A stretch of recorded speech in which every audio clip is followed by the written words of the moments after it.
children of non-hetero couples are considered the most planned for children. Whether through surrogacy, adoption, or pregnancy through a father or a sperm donor, these couples are intentional about when they would like children to be a part of their lives. In most countries, non-hetero couples have to prove they constitute a family in order to have access to the various benefits, as well as to be allowed to adopt a child. So where do our queer mothers fit in?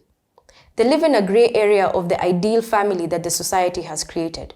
But we mustn't only blame the society. The media is largely complicit and central in defining mother identities. They have visualized for us what normal families look like and rejects the women and men whose identities fall outside the hetero norm. But by repeatedly showing us the ideal mother, the non-hetero mothers then stick out, and she, he, they use these opportunities to share alternative narratives of motherhood. We would love to speak to non-hetero couples who are currently parenting or attempting to have children and hear from them what their experience of motherhood has been.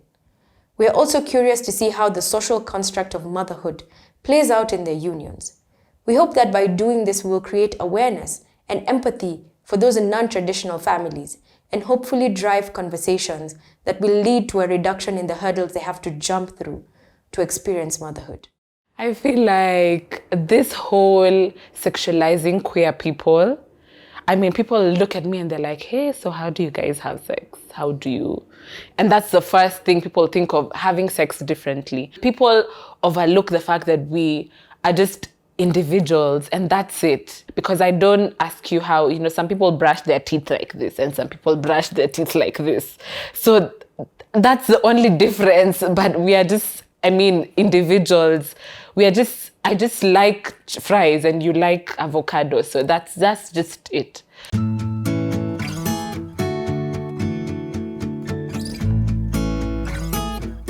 So my name is Sylvia Atieno. Everybody calls me Mama Howie. I've even forgotten my name. I love music. It was actually my first language. I think my family is also a bit musical. I love food. I love good food. I make good food, so. And one thing that I like to claim I am is I'm a queer activist and I'm a feminist. And I also really, really love my child. I feel like me getting him in when I was really young has really sort of made me grow up. Like we've grown up together. I sit down and I think about the things that I've changed about me, and there are so many, and it's mostly because of him, because I had to become very responsible at a very young age. I adored kids. And I remember even in church when mothers wanted to listen to the sermon and their babies were disturbing them, I used to be the one who would take care of their kids and just walk them around church and just sort of engage them. And so for me, motherhood, I used to feel like it's the best thing that can happen to someone. I conceived when I was 17 and I gave birth when I was like 18. First of all, I was really young. And then I was the firstborn my parents were deacons then in church. So you can imagine just how it looks in the eye of the church. It was very messy. And I went into depression. I was so confused. Even me, I was really disappointed in myself. Like, how could you? Because I was such a grounded person. Of course, I had the cheekiness of a Form 2 and all that. But I was very grounded, even the things that I did. I did what I would call very basic, very basic. My mischief was very basic. So now that I've gotten myself to a point where I have a whole child. What do I do with this child? This is now my child. This is not just someone who I see on Sunday and I take care of, and your parent has to go and take care of child for the whole week. So it was very depressing for me. And then now also having the gaze of the church, now you have really disappointed us. My parents, of course, were very disappointed. But I remember one thing my dad told me is that we are going to do this. We are going to handle this. And I remember one day my mom, she's a doctor and she was working in Sudan when she finally came to Kenya to see me. After a few days, she told me, can you get up and brush yourself up? You're not the first person this has happened to. And this is unfortunately going to happen to other people. So you have to brush yourself up and move on, because this child is looking up at you, you see. I was like, is this what happens? Is this what happens when you play with boys? I was very disappointed in myself and I was very disappointed in him. And so now I started pursuing the feelings that I'd had that I'd not shared with anyone.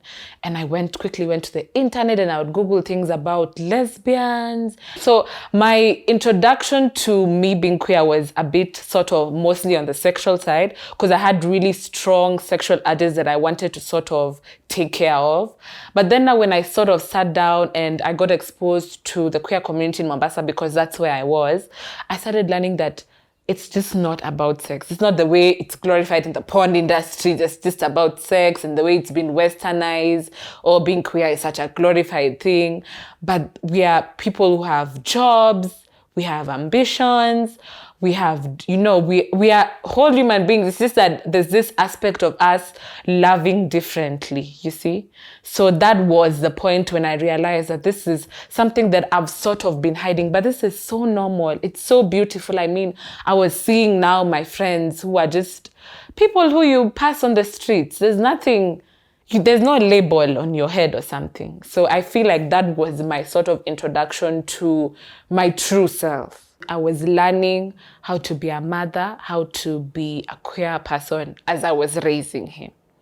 And even now I'm still learning, because there's so many dynamics to being queer and existing, especially like in Kenya.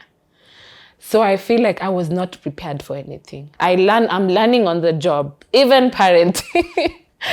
I feel like people usually try and pin us down with, you made this decision to be a lesbian. So you can't come and start saying you're struggling with your child in terms of how do you even have these conversations, because they assume, but I mean, this is a decision Sylvia made. You should be able to know how to go around your child, or you're exposing your child to bad manners. And then I think something that I really appreciate, and I've seen not only with myself, but also all the friends who I have who are queer mothers, we are very open to letting our children live their honest lives.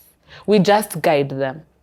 And so now people now start saying, you're the ones who are raising a generation of children who are starting to pollute the good children who we already raised. But you see, for me, I usually let Howie express himself. And when he tells me, Mom, I want to be this, I just sort of guide him.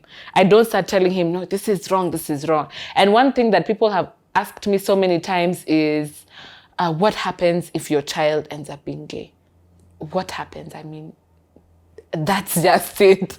I will just guide him on possibly safe sex and many other things that he needs to know, just to sort of guide him. And that also comes to free will. People think that because we are queer mothers and already we are doing something that is not the norm when it comes to the society, we just live freely our lives. And something that also been associated with queer people is drugs a lot, so they're like, so it means how we will now start drinking, or I'm a mother, I want the best for him. Of course, I will guide him. So I feel people are a bit ignorant, or maybe they know, but they just don't. And something that you don't understand, you will constantly fight because you want to ask me so many questions so that I lose my shit and I'm like, okay, fine, then we do this. But because of how society has constantly oppressed us, I feel like we have nothing to do but be grounded in the positive things that we want for ourselves and our children. Because of how society refuses to accept us as individuals, what we have to do is the children that we have, we raise them in a way that you need to understand that, Babs, people are constantly going to maybe say harmful things to you because of who I am. But me, I'm teaching you to be a wholesome being. I'm teaching you how to love. I'm teaching you all that you need to do to be a good individual. I'm teaching you that there is more than just heterosexual people in this society. You will meet people who I don't even identify as. And even me, I'm constantly learning. So this is how you need to be, so to make sure that you respect everybody. This ignorance that the society is walking around with, we are not trying to pollute your children. You have the work of taking care of your child. If your child one day wakes up and sees like, oh, I feel like my feelings are like this and this is what I decide to be, bring your child there, I will cancel them and I will love them with everything that I have to give. But this is not our agenda. There's no gay agenda that we are pushing. I've not seen it, and I've been queer for quite a few years. And children, the beauty of children, they actually don't know this is a straight person, they will come to a room and find love, and that they will exist in that space. And I feel like that's what has even helped me with my child, because he doesn't question, because he knows he's loved.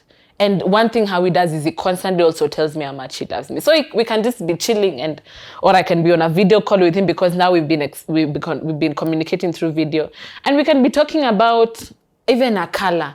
And then he'll randomly say, you know, mommy, I usually love you. And I feel like I've provided that environment of love, of extreme love, where he does not question anything regardless of who I am and what I believe in. Because as you just give a child love and a positive environment to thrive in, and let me tell you, we will not have these funny cases of what that we are having now.